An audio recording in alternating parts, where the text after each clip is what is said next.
The sky had just begun to brighten, mist still covering the treetops at the forest's edge.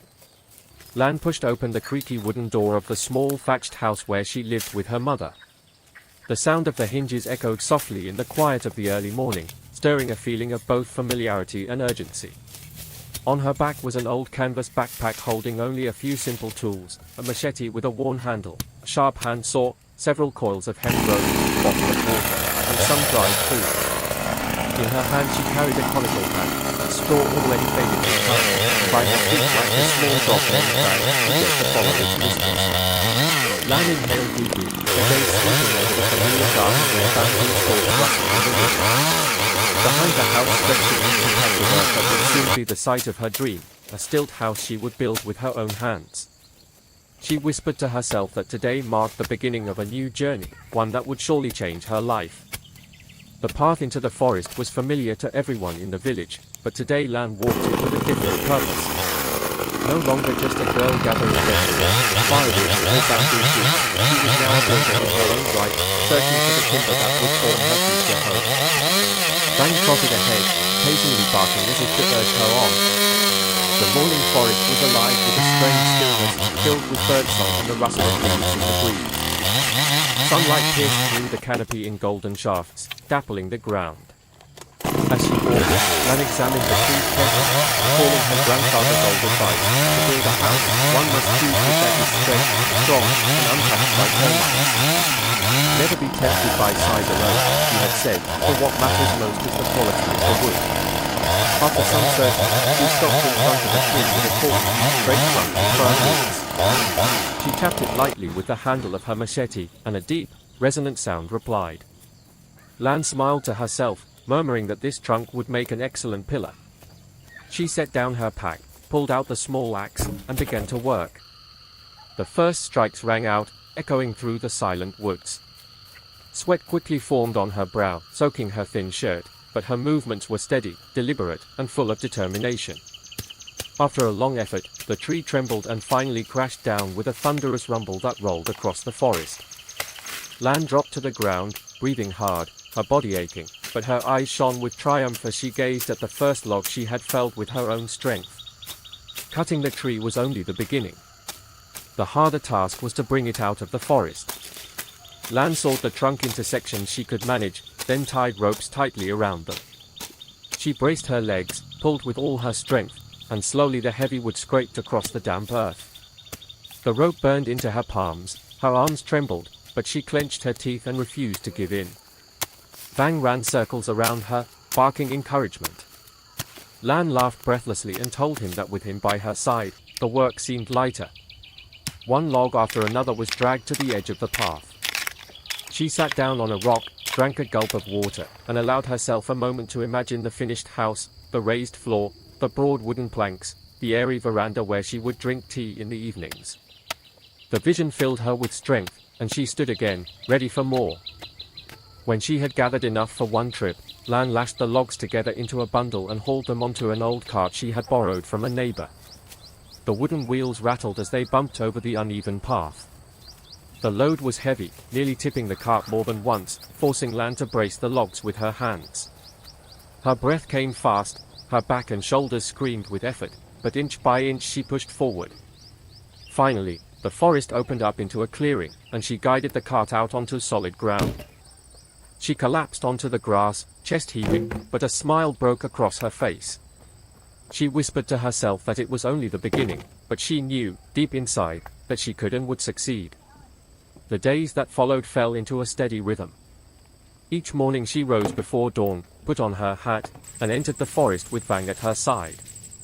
Each day she chose a few trees, felled them, cut them into pieces, and hauled them out. The days were filled with sweat, aching muscles, and scratched hands, but the nights belonged to the faint light of an oil lamp and the notes she scribbled into her worn notebook. By candlelight she taught herself how to measure lengths for beams, calculate the width of planks, and plan the height of her stilted floor. She visualized every detail so that when the time came to build, she would not falter. Sometimes the rain came suddenly, turning the path into sticky mud, trapping her wheels. Then she gathered branches, laid them beneath the tires, and pushed until they moved again. Other times she faced a steep slope, too much for her strength, so she divided the logs into smaller loads and made more trips. Villagers who passed by often stared in surprise. Some asked how a girl could drag logs alone, others wondered aloud if she truly meant to build a house by herself. Lan only smiled quietly and kept working. She knew her finished house would be the answer to all their doubts. Week by week, a pile of timber grew in the yard beside her home. Straight trunks stacked neatly, rough planks cut to size, everything lined up like soldiers awaiting their orders. Standing before the growing stock of wood, Lan felt a surge of emotion, pride, exhaustion, and anticipation all at once. She murmured to herself that the wood was enough now, and the next step was to become a carpenter, shaping each piece into pillars, beams, and flooring. The dream of her Stilt house no longer seemed far away. It was taking shape, slowly but surely. That evening, as the sun dipped behind the mountains and golden light washed over the garden, Lan sat on the porch of her old house. The sounds of insects buzzed all around, and the wind rustled through the bamboo. Holding her little dog close, she whispered that tomorrow they would begin a new phase, one that would be even harder but also full of joy. Vang barked once, wagging his tail furiously. Lan laughed, her eyes shining with quiet faith. From the empty patch of ground and the rough logs she had gathered, a sturdy, warm Stilt house would rise, and her journey was only just beginning. The next morning dawned cool and misty, and Lan rose earlier than usual. Her yard was filled with stacks of timber, the reward of weeks of toil. Now came the stage she had both dreaded and longed for, turning those rough logs into the beams, planks, and posts that would form her house. She laid out her tools on a mat, her saw, chisels borrowed from a neighbor, a small hand plane, a hammer, and a mallet she had carved herself from hardwood. She studied the logs carefully, running her hand along their rough bark, deciding which ones would become pillars, which would serve as floorboards, which would hold the weight of the roof.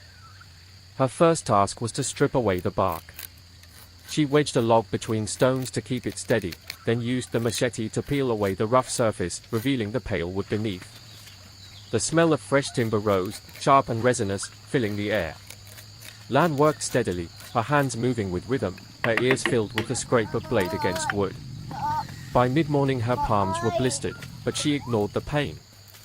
One by one the logs transformed, smooth and clean, ready for shaping. Next came the measuring. She tied a piece of charcoal to a string, stretching it across each beam to mark straight lines. She crouched low, squinting, erasing and remarking until the lines were perfect. Then she took her saw and began cutting. Each stroke was slow, deliberate, as if she were breathing life into the lifeless wood. She whispered to herself, encouraging words to stay patient, reminding herself that accuracy now meant strength later. Days blended together. From dawn until dusk, the yard echoed with the sounds of sawing, hammering, chiseling. Villagers passing by often paused to watch, some shaking their heads in disbelief, others offering quiet admiration. A few even lent advice, how to notch the beams so they locked together without nails, how to angle the joints to withstand storms. Lan listened carefully, grateful, absorbing every word. At night she practiced with scraps of wood, testing her joints, improving her technique. Soon the pieces of her house lay ready, thick posts for the foundation, beams with notches carved precisely, planks smoothed to fit tightly as flooring. She touched them with reverence, as if each piece carried part of her soul. She knew the hardest stage was next, raising the frame. On the appointed morning, Lan rose before sunrise. She carried her posts to the plot of land behind her house, where the ground had been cleared and leveled. The soil smelled rich and damp. She marked the spots where the posts would stand, digging deep holes with a spade. Each hole took hours, her back aching as she heaved earth and stones aside. By noon she had finished the first row. She rested, wiping sweat from her brow, and looked at the bare earth where her house would rise. A thrill shot through her chest. With great effort, she lifted the first post upright and lowered it into its hole. It wobbled dangerously, but she steadied it with ropes tied to stakes, then shoveled soil back around its base, tamping it down with a heavy stick. When it stood firm, she stepped back, heart pounding. That upright log was more than wood, it was the first breath of her new home. She laid a hand against it and whispered, "Stand strong. You will hold my dreams." One by one the posts rose, forming a skeleton of vertical lines against the sky. She lashed them with rope while preparing the beams that would connect them. The beams were heavy, far too heavy for her alone, but Lan devised a system. She built a crude tripod of bamboo poles, tied a rope over the top, and used it as a pulley. With patience and sweat, she hoisted the beams upward, sliding them into the notches she had carved. It was slow, exhausting, and sometimes terrifying, when a beam slipped, when the ropes creaked under strain, but gradually the frame began to take shape. Days stretched into weeks. The skeleton grew taller, steadier. She laid cross beams, braced corners, and slowly a platform emerged high above the ground. Standing on the half-finished floor for the first time, Lan felt her legs tremble, not from fear but from awe. From that height she could see beyond the bamboo groves, across the fields where villagers worked, all the way to the mountains. She whispered to herself that this was home now, this was where her future would unfold. Next came the floor. She carried her smooth planks up one by one, laying them across the pillars, hammering wooden pegs to fix them in place. The boards fit snugly, their polished surfaces glowing golden in the sunlight. She ran her bare feet across them, delighting in their smoothness. For the walls she wove bamboo mats and fastened them between posts, allowing air to flow freely.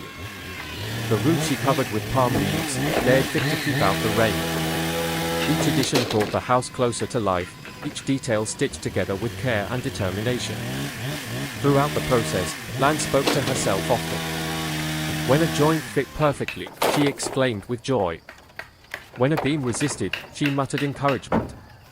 At times of exhaustion, she sat cross-legged, sipping tea, telling herself stories of the life she would live here, evenings on the veranda with her mother, mornings watching the mist rise from the valley, nights filled with the crackle of a small fire. These feelings kept her hands moving even when her body begged for rest. At last, after months of effort, the house stood complete. A stilt house of wood and bamboo, not grand, but proud.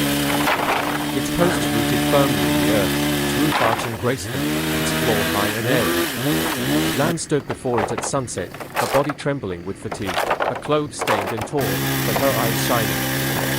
She climbed the steps slowly, savoring each moment. On the veranda she sat down, listening to the wind humming through the leaves, the distant sound of water in the stream, the chorus of crickets. She brewed a small pot of tea, poured it into a clay cup, and raised it in a quiet toast to the sky. Bang curled up beside her, tail wagging softly. She looked out over the valley, her heart swelling with pride. From the sweat of her brow, from the strength of her arms, from the stubbornness of her spirit, this home had risen. She whispered to herself, "It is real. I have built it." The night descended gently. The house creaked faintly, settling into its new place, as if acknowledging her presence. Inside, a small oil lamp flickered, casting golden light on bamboo walls. Lan lay down on the floorboards she had shaped, feeling their firmness beneath her. For the first time she slept in her new home, her dreams filled with the sound of the forest, the warmth of accomplishment, and the promise of days yet to come.